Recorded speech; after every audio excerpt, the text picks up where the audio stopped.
ये देह पंचभूतों से तैयार होती है,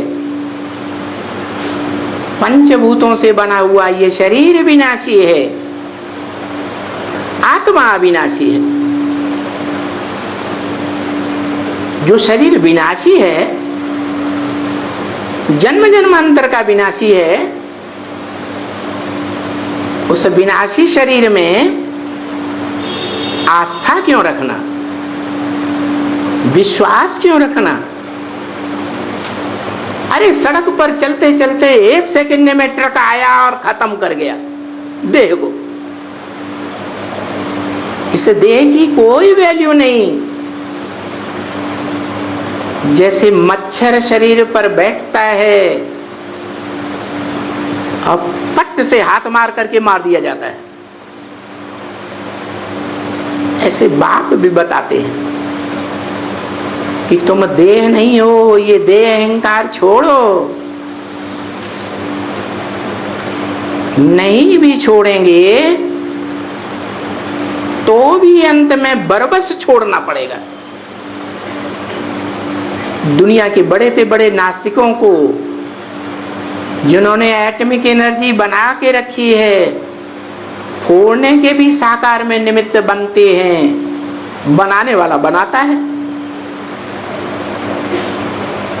क्योंकि वो जब इस सृष्टि पर आता है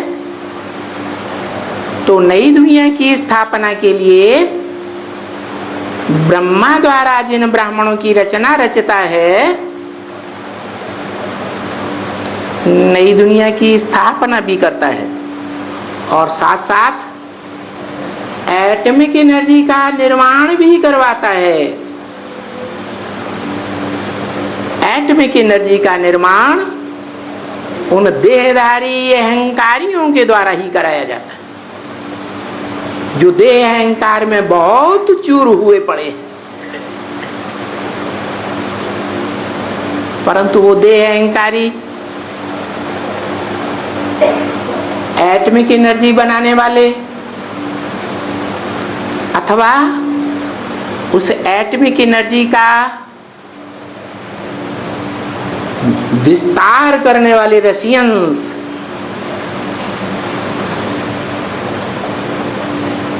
उन दोनों को ही ये पता नहीं चलता है कि ये ध्वंसात्मक बारूद हम अपनी अकल से तैयार करते हैं, अपनी बुद्धि से तैयार करते हैं, या बुद्धिमानों की बुद्धि वो परमपिता परमात्मा हमसे करा रहा है। तो भगवान बाप जब आते हैं स्थापना के साथ साथ विनाशकारी और विनाशकारियों को प्रेरित करके वो विनाशकारी साधन भी तैयार कराते हैं। 1942 से पहले कोई को पता नहीं था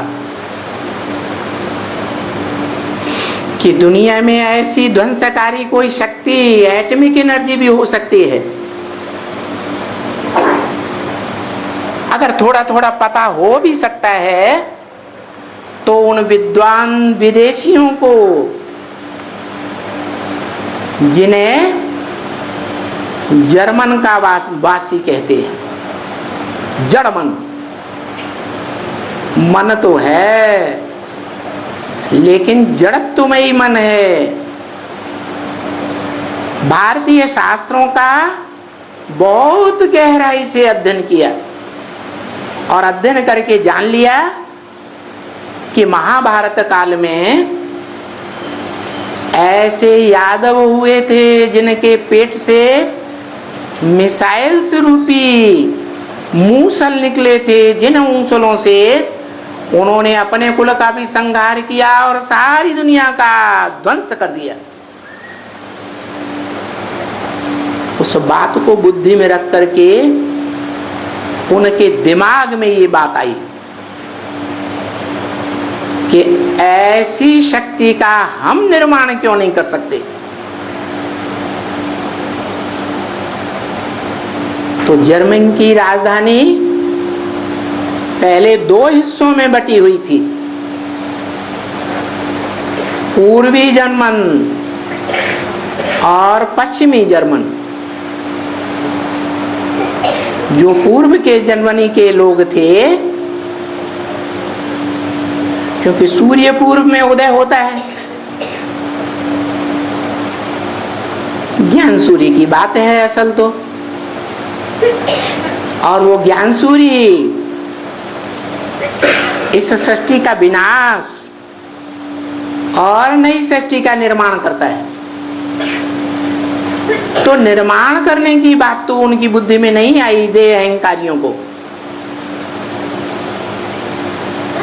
उनकी बुद्धि में ध्वंस की बात आ गई। और महाभारत प्रसिद्ध है, उन मूसल रूपी मिसाइल्स के नाम पर उन्होंने एटॉमिक एनर्जी तैयार कर ली, जो आज देश विदेश में मिसाइल्स बनाए जा रहे हैं। बटन दबाओ और 1 सेकंड में जिस शहर का विनाश करना चाहो विनाश कर दो। ये देवान के आधार पर स्वयं का भी भला नहीं होता है, देह अहंकार से दूसरों का भी भला नहीं होता, सारी दुनिया का भला नहीं होता, नुकसान ही नुकसान।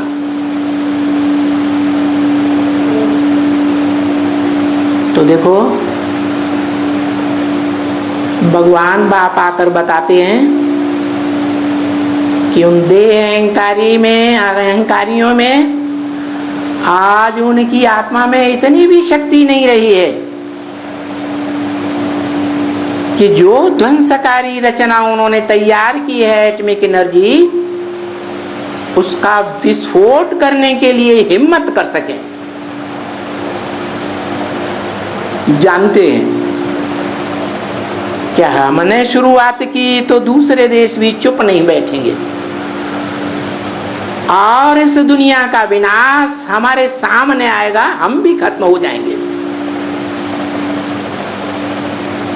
तो आत्मा की शक्ति क्षीण होने से भय पैदा हो जाता है। सबसे बड़ा भय तो द्वैतवादी द्वापर युग से देह की मृत्यु का होता है, जो भय दिन ब दिन द्वापर से लेकर कलयुग अंत तक बढ़ता ही जाता है।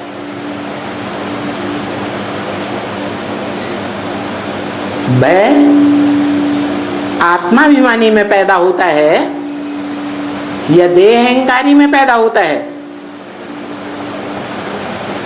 भय कहां से आता है? देह अभिमान से आता है या आत्माभिमान से आता है? कहां से आता है? अपने को देह समझने से भय आता है। आत्मा तो अविनाशी है। जब ये समझ में आता है कि आत्मा अविनाशी है, देह के विनाश होने पर भी आत्मा का विनाश नहीं होता, तो भय कैसे आएगा? तो देखो दुनिया में देहधारी, देह अहंकारी मनुष्यों के द्वारा जो बड़े से बड़े वैज्ञानिक है, जिन्होंने एटॉमिक एनर्जी तैयार की, उनको बड़ा बुद्धिमान समझते हैं।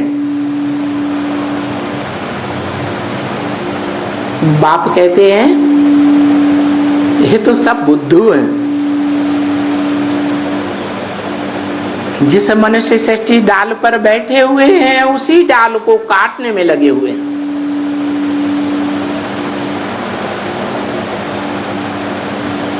ऐसे मूर्ख बुद्धि है। बाप आकर सत्य बात बताते हैं, इस देह अहंकार को छोड़ दो, प्रैक्टिस करो अपन को ज्योति बिंदु आत्मा समझने की।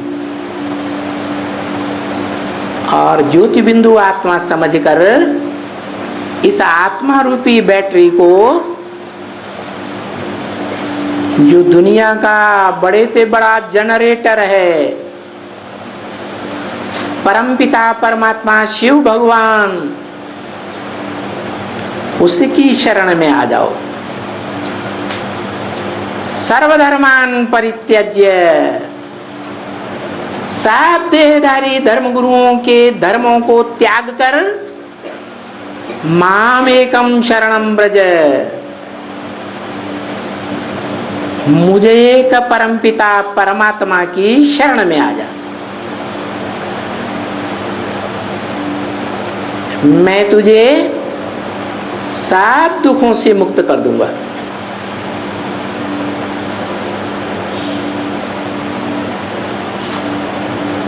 दुख से मुक्त कर दूंगा, बुढ़ापे के दुख से मुक्त कर दूंगा और मृत्यु के दुख से भी मुक्त कर दूंगा। एक की बात नहीं है, सब मनुष्य आत्माओं को मुक्त करके अपने धाम मुक्त धाम में ले जाऊंगा, जहां देह का बंधन होगा ही नहीं। आत्मा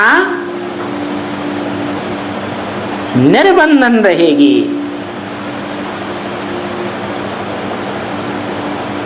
आत्माओं में जो जन्म जन्मांतर के संस्कार भरे हुए हैं सुख भोगने के, कोई में कम सुख भोगने के संस्कार हैं, कोई में ज्यादा सुख भोगने के संस्कार है। तो जो ज्यादा सुख भोगने की संस्कार वाली देव आत्माएं हैं,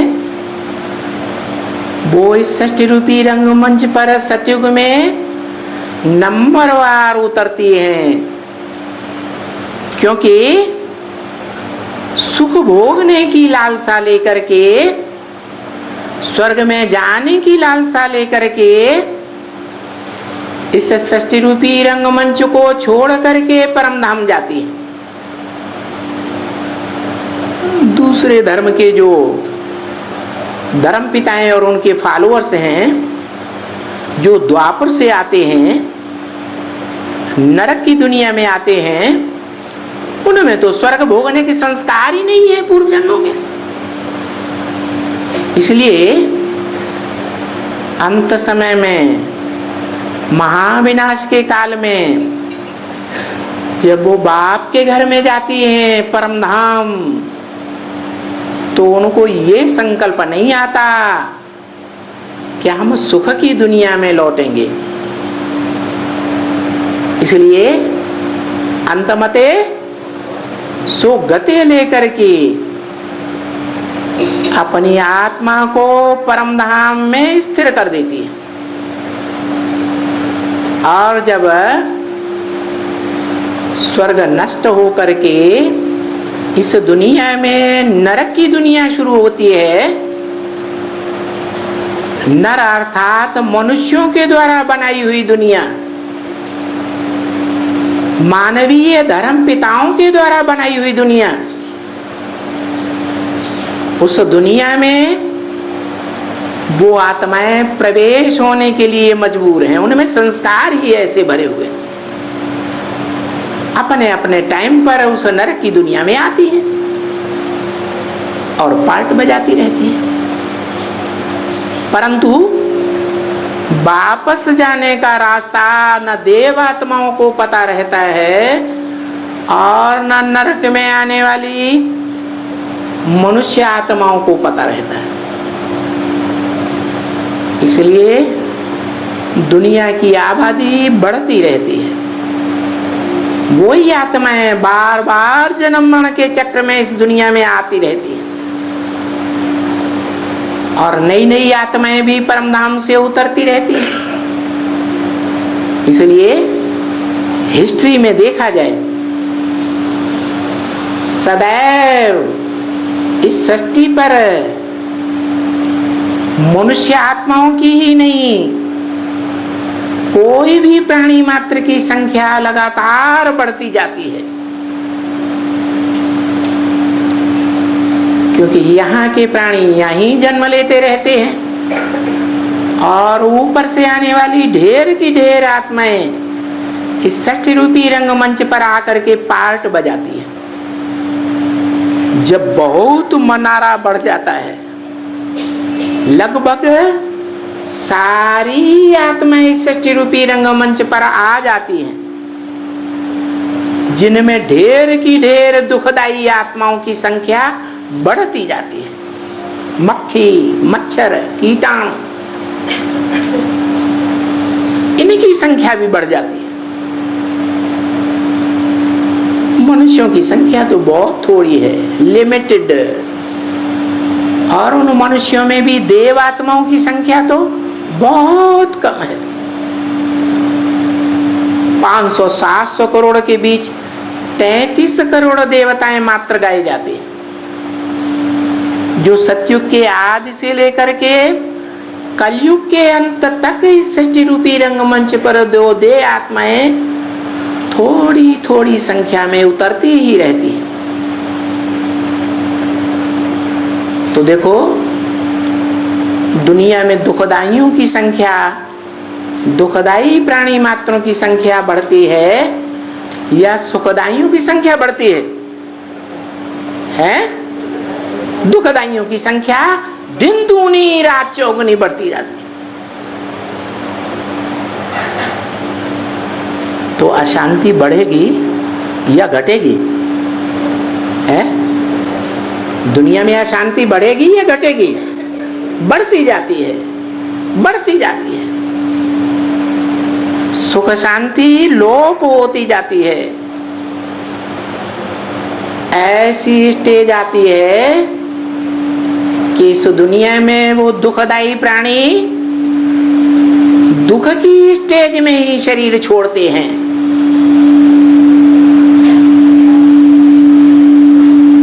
वो भगवान बाप को और भगवान बाप की दी हुई मत को, श्रीमत को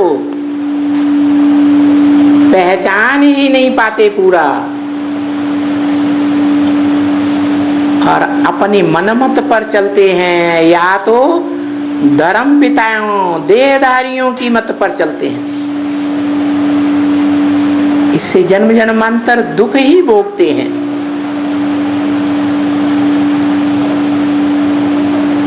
मूढ़ा जन्मने जन्मने,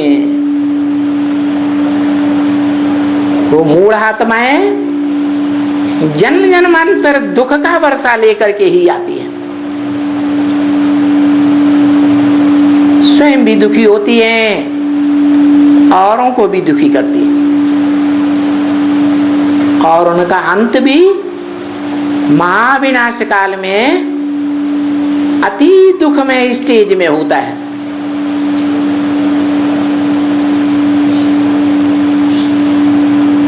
अंतिम शरीर को त्याग करके बाप के घर में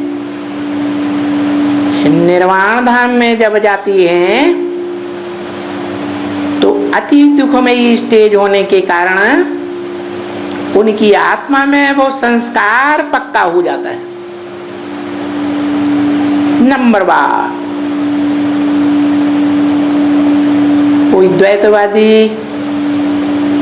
दुख की द्वापर युगी सृष्टि के आदि में आते हैं, कोई मध्य में आते हैं, कोई अंत में आते हैं।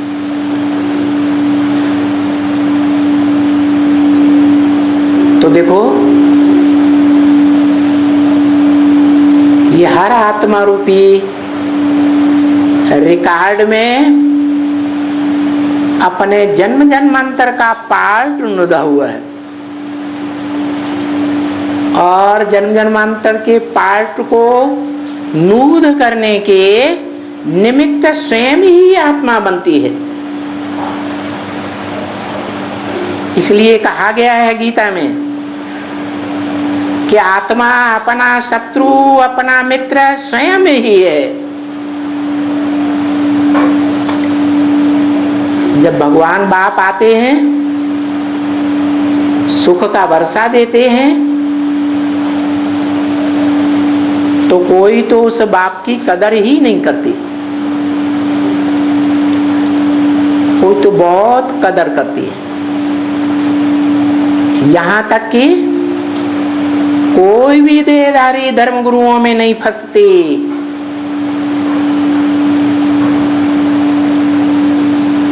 न मम्मा, न बाबा, न दीदी, न दादी,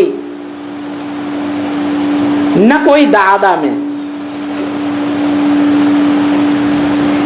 उनकी बातों पर सुनने मात्र से विश्वास नहीं करती, क्योंकि भक्ति मार्ग में ये रग पड़ी हुई है कि जो भी गुरु आकर के सुनाएगा, सत्य वचन महाराज, ठीक है कृपा निदान, सत्य है दया निदान, झूठी बातों को भी स्वीकार तुरंत कर लेते हैं। इसलिए भगवान बाप कहते हैं, ब्रह्मा मुख के द्वारा ब्रह्मवाणी में बताया कि भारतवासियों ने सुनी सुनाई बातों से दुर्गति पाई है। खास भारतवासियों ने सबकी बातें सुनते रहते हैं। जैसे एक परिवार होता है, परिवार में कौन सी आत्मा, कौन सा संबंध ऐसा होता है जो सबकी बातें सुनता है? कोई संबंध ऐसा होता है परिवार में? कौन? माता पति की बातों को भी सुनती है, बड़े बच्चे की बातों को भी सुनती है, मध्यम बच्चों की बातों को भी सुनती है प्यार से, और छोटे छोटे अंतिम समय में जन्म लेने वाले बच्चे हैं, उनकी बातें भी सुनती है। इसलिए भारत को मातृ प्रधान देश कहा जाता है, भारत माता कहा जाता है, या भारत पिता के रूप में याद किया जाता है? भारत माता के रूप में याद करते हैं। ये मातृ प्रधान देश भारत ही है, और जितने भी विदेश हैं वो सब दुर्योधन दुशासन वृत्ति वाले पुरुष रूप में हैं।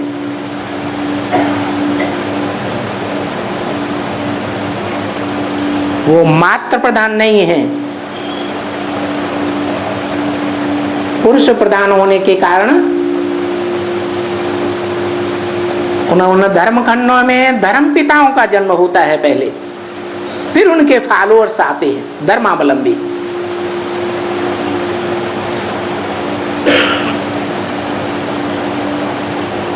तो पुरुष वृत्ति सहनशील ज्यादा होती है, या मातृवृत्ति ज्यादा सहनशील होती है? आज भी संसार में क्या देखने में आ रहा है? माताओं में सहनशीलता ज्यादा है या पुरुषों में, पिताओं में सहनशीलता ज्यादा है? माताओं में ज्यादा सहनशीलता। पति की बात को भी सहन करती हैं, बड़े बच्चों की बातों को भी सहन करती हैं, छोटे बच्चों की भी बातों को, शैतानी को सहन करती हैं, बातों को सुनती हैं। तो ये मातृ प्रधान देश में भगवान बाप आते हैं, माताओं को अपना राइट हैंड बनाते हैं। ऐसे नहीं सिर्फ माताओं को ही बनाते हैं, जो कन्याएं हैं उनके लिए भी कहते हैं कि मैं कन्याओं को माता बना देता हूं और माताओं को पवित्र रहने वाली कन्या बना देता हूं। जब से ज्ञान में निश्चय बुद्धि बनती है तब से ही। तो शिव शक्तियां गाई हुई हैं। शिव भगवान जब इस धरा पर आते हैं तो इन मात्र शक्तियों को शिव शक्ति बनाते हैं। पहली प्राथमिकता इन शिव शक्तियों को मिलती है, जो देवत्व का प्रधान गुण धारण करने वाली हैं। देवताओं का मुख्य गुण क्या है? क्या है? सहनशीलता। को सहनशीलता सब गुणों का राजा है। जिसमें ये गुण आ गया उसमें सभी प्रकार के गुण आ जाते हैं। अभी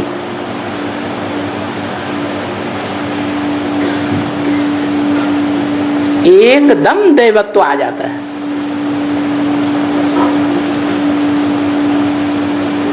इसलिए बाप कहते हैं मन मना भव। कौन कहते हैं? कौन कहते हैं?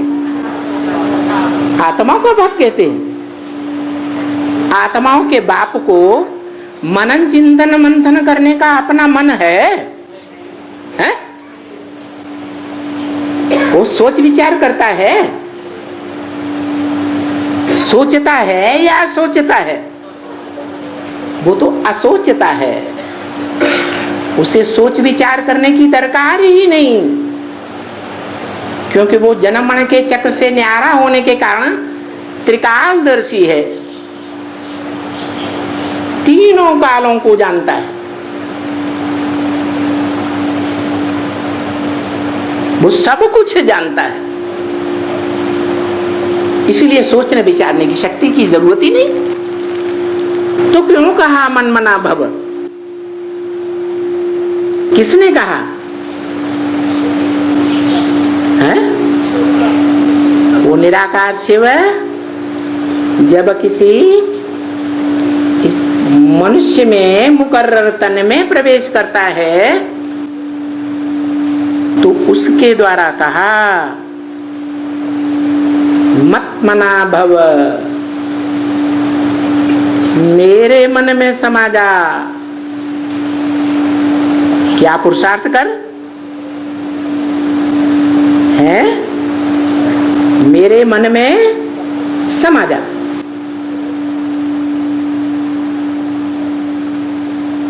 तो जिस निराकार परमात्मा का आधार वो मुकर्रर रथधारी आत्मा बनती है, वो कहती है मेरे मन में समा जा। उसका मन कौन है? मन माने दिल।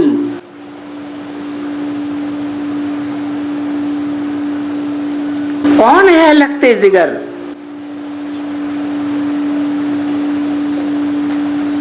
उसका मन किसके ऊपर फिदा होता है? पहले है? हर बाप का मन किसके ऊपर फिदा होता है?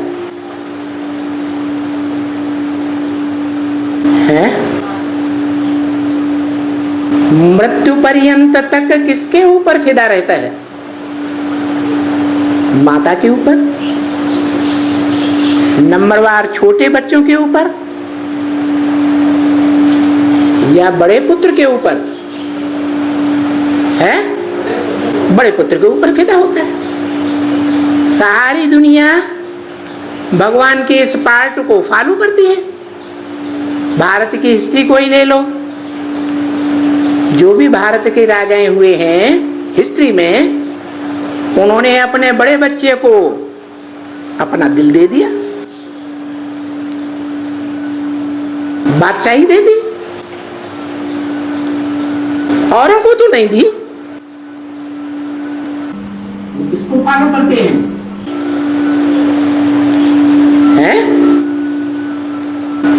परमपिता परमात्मा को ही फॉलो करते हैं।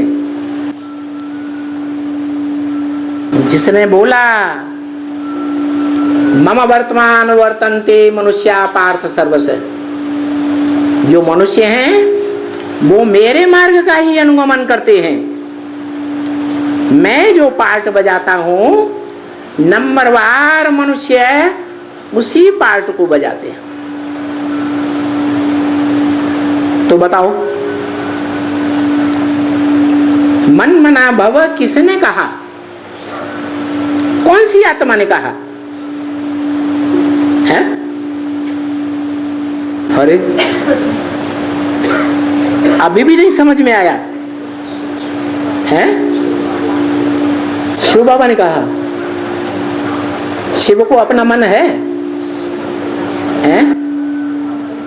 शिव ने कहा या जिसे बाबा कहा गया, ग्रैंडफादर, उसने कहा है? बाबा जिसे कहा गया ग्रैंडफादर, बाबा को कहा जाता है। शिव का संबंध सिर्फ बाप का है या आत्माओं के साथ बाबा का है? बाप का है। बाबा तो तब बनता है या दूसरे संबंध तब बनते हैं जब वो साकार मनुष्य तन में आता है, मुकर्रर रथ में आता है, तो वो बाबा कहा जाता है, ग्रैंडफादर। वो ब्रह्मा का भी बाबा है। मुरली में बोला है, कोई बताए ब्रह्मा रचना है या रचयिता है? रचना है। तो रचयिता रूपी बाप कौन है? ब्रह्मा का बाप कौन? भगवान की वाणी में पूछा गया तो जवाब देना चाहिए ना। कौन? ब्रह्मा का बाप परम ब्रह्म। क्या? जो ब्रह्मा नामधारियों में परे ते परे है, पहले ते पहला है, वो परम ब्रह्म है। ब्रह्मा दादा लेखराज का भी बाप है।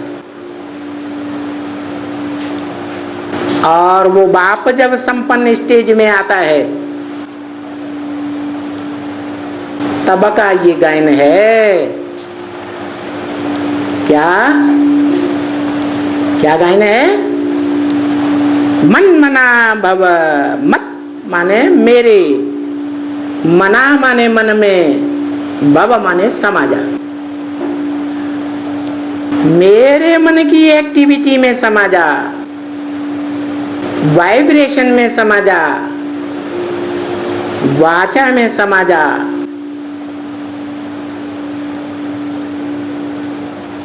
कर्म इंद्रियों से जो कर्म किए हैं उन कर्मों में समा जा। तो कौन है मेरा मन? मन माने दिल। उस बाप का दिल कौन है? जिसका दिल का दिल वाला बाप है, दिल वाला। वो दिल सदैव धड़कता है, चालू रहता है, चलायमान है। इस मनुष्य सृष्टि में, द्वैतवादी दुनिया में कभी भी स्थिरियम नहीं है। कौन है वो दिल या मन? है ब्रह्मा, दादा लेखराज। मनुष्य सृष्टि का 500-700 करोड़ मनुष्य सृष्टि नंबरवार जो है, उनमें सबसे पहला पत्ता, बड़ा बच्चा कौन है? ब्रह्मा वाली सोल, जिसे शास्त्रों में हे कृष्ण नारायण वासुदेव नाम दिया है। वो कृष्ण नाम दिया है, नारायण नाम दिया है, न जानने के कारण उसका नाम दे दिया है। उस शास्त्रकार नहीं जानते कि कृष्ण को कृष्ण बनाने वाला 16 कला संपूर्ण कौन है। कौन 16 कला संपूर्ण उसे बनाता है? जो स्वयं कलातीत है, कलाओं से भी परे है, वो बनाता है, या जो कलाओं में गिरते रहते हैं वो बनाते हैं? जो कलातीत है, सूर्य ही कलातीत है। वो ज्ञान सूर्य, चैतन्य आत्मा कलाओं से परे है। भक्ति मार्ग में गाते भी हैं, कलातीत कल्याण कल्पांतकारी। जो कलाओं से परे है वो ही कल्प का अंत करने वाला, महाविनाश करने वाला है। जो कलाओं में बंधने वाले हैं, जन्म मरण के चक्र में आने वाले हैं, वो इस कल्प का अंत नहीं कर सकते। चतुर्भुजी का अंत कर ही नहीं सकते। वो ही अंत का और वो ही आदि का निमित्त बनता है। जो निमित्त बनता है माने साकार बनता है, वो मनुष्य सृष्टि का हीरो पार्टधारी है। उसका मन मनुष्य सृष्टि का पहला पत्ता है, जो सृष्टि निर्माण काल में आदि में पीपल के पत्ते पर दिखाया जाता है कि कृष्ण सृष्टि के आदि में इस संसार सागर में पत्ते के ऊपर आया, हल्के फुल्के रूपी नैया के रूप में आया। वो हल्की फुल्की नवैया पीपल का पत्ता कौन है? चैतन्य पत्ता है। कौन है? जो बहुत हिलता डुलता है। पीपल का पत्ता थोड़ा सा भी हवा का झोंका आएगा और हिलेगा जरूर। और वृक्ष के पत्तों में ये गुण नहीं होता है। तो वो मन रूपी पत्ता कहो, दिल रूपी पत्ता कहो, दिल्ली दिल कहो, जिस पर द्वैतवादी द्वापर युग से ही विदेशियों के आक्रमण होते रहे हैं।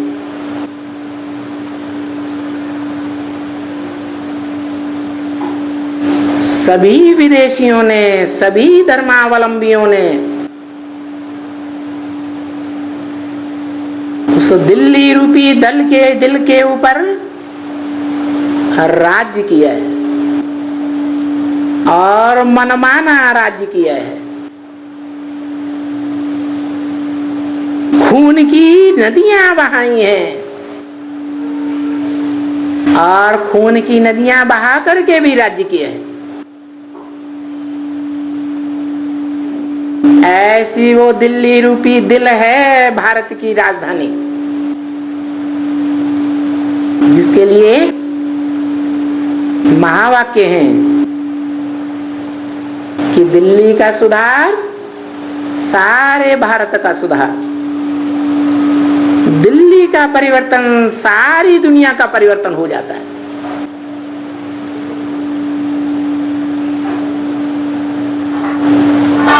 भारत के सभी शहर छोटे बड़े दिल्ली को ही फॉलो करते हैं। वो दिल्ली रूपी दिल है, उसकी धड़कन का सारे शरीर के ऊपर प्रभाव पड़ता है।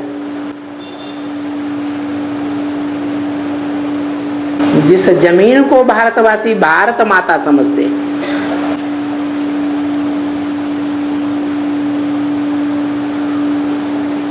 माता समझते हैं।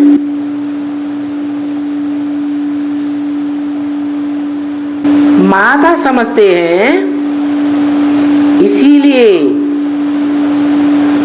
उस दिल्ली रूपी दिल में ब्रह्मा की आत्मा प्रवेश करके,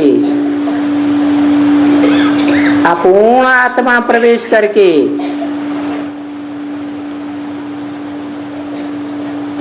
उसका संचालन करती है।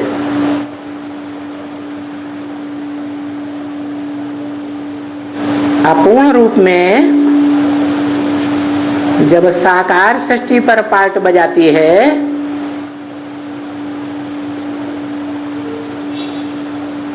तो वो अपूर्ण आत्मा तामसी रूप भी धारण करती होगी, और तामसी रूप धारण करती है तो उस आत्मा के शरीर की पूजा नहीं होती है, परंतु वही आत्मा शरीर त्याग करके, स्थूल शरीर हो या सूक्ष्म शरीर हो,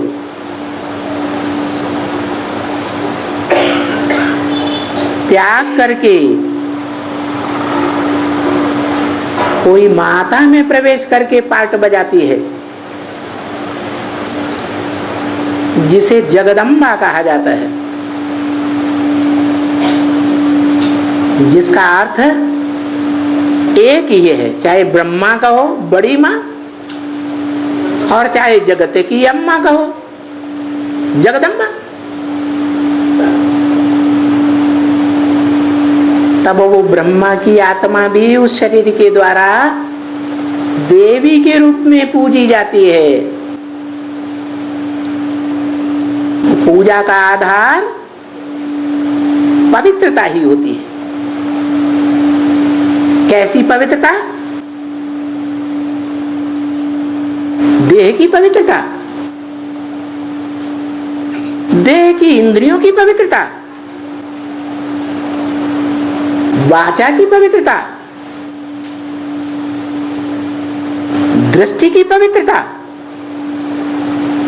नहीं, सर्वोपरि पवित्रता है वाइब्रेशन की पवित्रता। वो वाइब्रेशन उसके अंदर समाया हुआ रहता है, जो वो जगदम्बा की आत्मा अपने सात्विक जीवन में परमपिता परमात्मा को फॉलो करती है।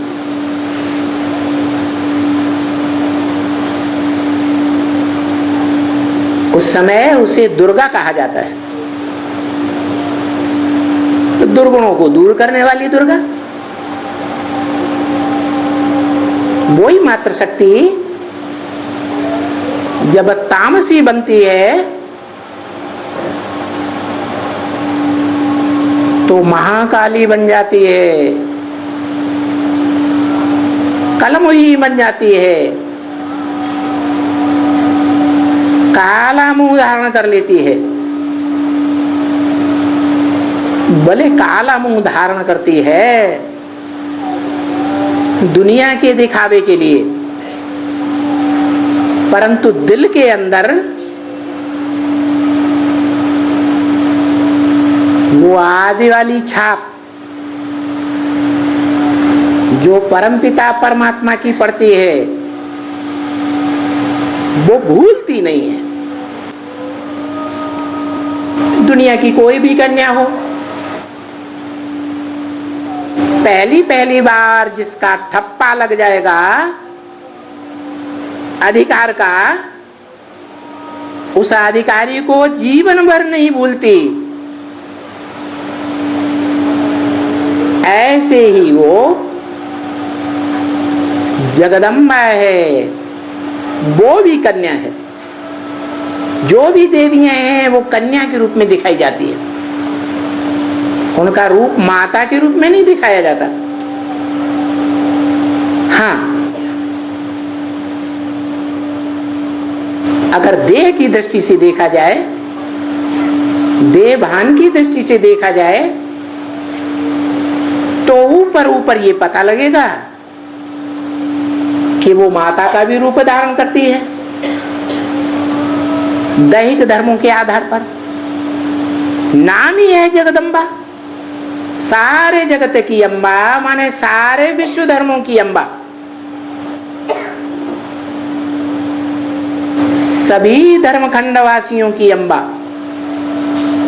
सिर्फ भारतवासियों की अम्बा नहीं। तो उन सभी धर्मावलंबियों को वो अपनी गोद में स्थान देती है, जो माता का स्वभाव है। कैसा भी खराब से खराब, लुच्चा, लफंगा, चोर, डकैत, शराबी, कराबी, कबाबी बच्चा होगा, उसको भी अपने दिल के नजदीक रखना चाहेगी, अपने से दूर नहीं रखना चाहेगी। तो ऐसी मात्र शक्ति जो वाइब्रेशन से सदैव इस ऊंच से ऊंच को याद रखती है, इसलिए उसकी मूर्तियों में,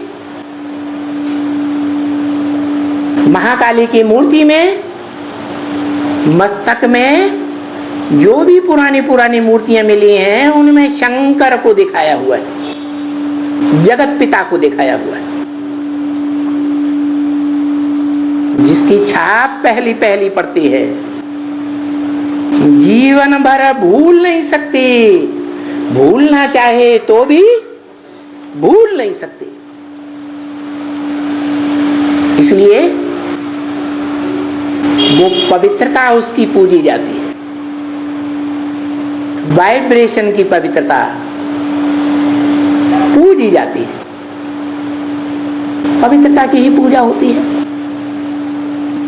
अपवित्र मनुष्यों की, राक्षसों की पूजा थोड़ी ही होती है, पवित्र देवताओं की पूजा होती है।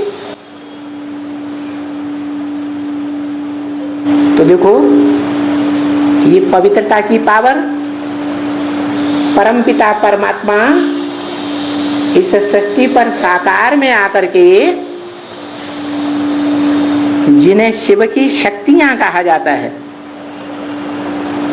उन शक्तियों में प्रैक्टिकल में आकर के भरता है, और वो पावर सबसे जास्ती जगदम्बा भरती है।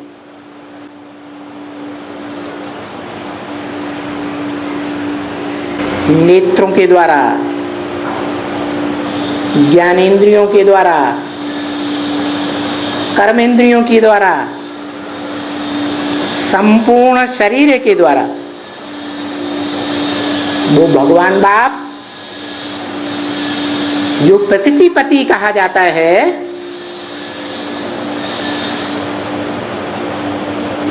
प्रकृति अर्थात प्रकृष्ट रूप है जिसका, वो कृति रूपी रचना,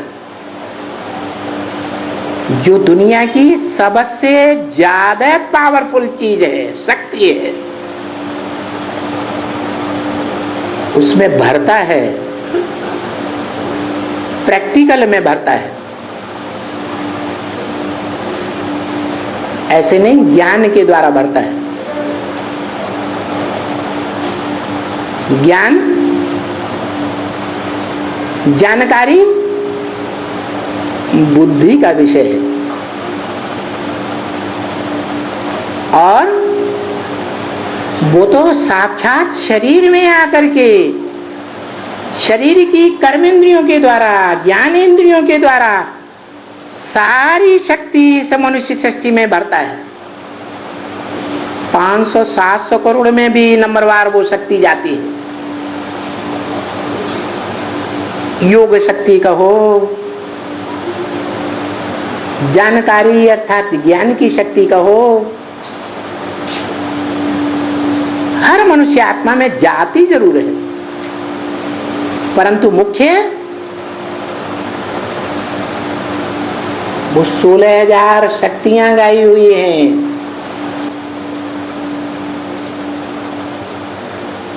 गोपियां गाई हुई हैं। जो भी नाम है शास्त्रों में काम के आधार पर पड़े हैं। उन गोपियों ने भगवान बाप के साथ प्रैक्टिकल संबंध जोड़ा है। प्रैक्टिकल कहा ही जाता है शरीर के साथ, और संबंध जोड़ करके शक्ति ग्रहण की है। इसलिए वो शिव शक्ति कही जाती हैं।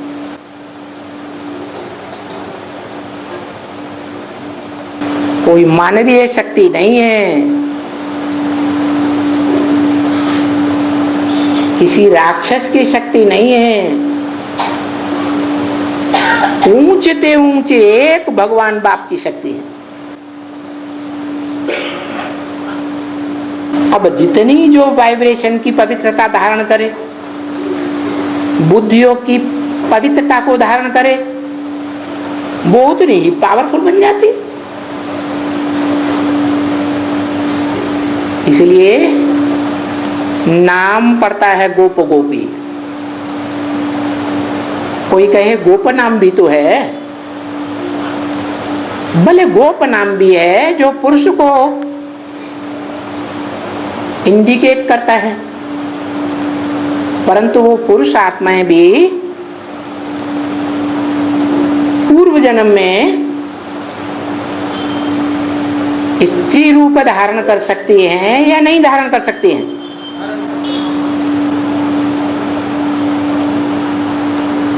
आगे आने वाले जन्म में स्त्री रूप धारण कर सकती हैं।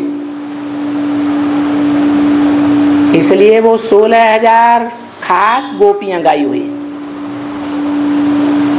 गौएं गाई हुई हैं। वो भी विदेशी गौएं नहीं, भारत की गौएं। ये भारत की कन्याएं माताएं हैं, जिन्हें माँ बाप जन्म जन्मांतर जिस खूंटे से बांधते रहे, जीवन भर उस खूंटे से बंध करके रही। इतनी सीधी साधी, इतना कोमल पार्ट बजाने वाली वो कन्याएं माताएं हैं जो शिव की शक्तियां बनती हैं। उनमें प्रधान शक्ति है जगदम्बा। उसके भी 2 रूप हैं, एक आत्मा और एक शरीर। शरीर है,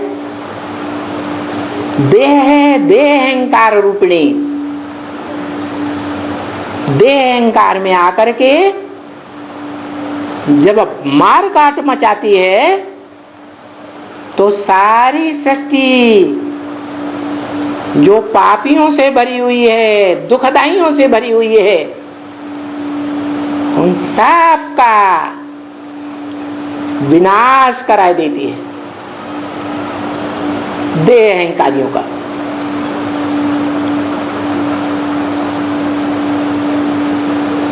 इसलिए गाया हुआ है, खास करके सिख धर्म में, राज करेगा खालसा, खालिस, पवित्र। मना भगवान की दृष्टि में पवित्रता का मुख्य रूप वाइब्रेशन है या कर्मेंद्रियां ज्ञानेंद्रियां हैं? क्या है मुख्य रूप? है वाइब्रेशन। बुद्धि से वाइब्रेशन बनते हैं। मनुष्य नंबरवार बुद्धिमान होते हैं। उन मनुष्यों में कोई विशेष ग्रुप सूर्यवंशी ग्रुप है जो बुद्धिमानों की बुद्धि भगवान से प्राप्ति करता है, जिन्हें रुद्रमाला कहा जाता है। रुद्र अर्थात रौद्र रूप धारण करने वाले, रौद्र रूप धारण करने वालों में भी मुखिया है, जिसे रुद्र भगवान शंकर कहा जाता है भक्ति मार्ग में। परंतु गलती से शंकर और शिव आत्मा को एक ही समझ लिया। नहीं, शिव अलग है, सर्वोपरि है, और शंकर आत्मा अलग है। शंकरण का पार्ट बजाने वाली, सत्व प्रधान, रजो प्रधान, तमो प्रधान, तीनों गुणों का संघात है। शिव सिर्फ सत्व गुण का संघात, उसमें राजसीपन और तामसीपन कभी आता ही नहीं। वो जिसमें प्रवेश करता है उसमें इन तीनों गुणों का समावेश होता है।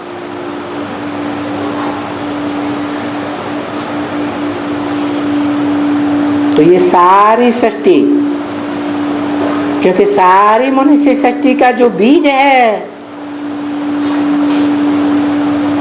वो त्रिगुणमयी माया से भरपूर रहता है, सदैव नहीं,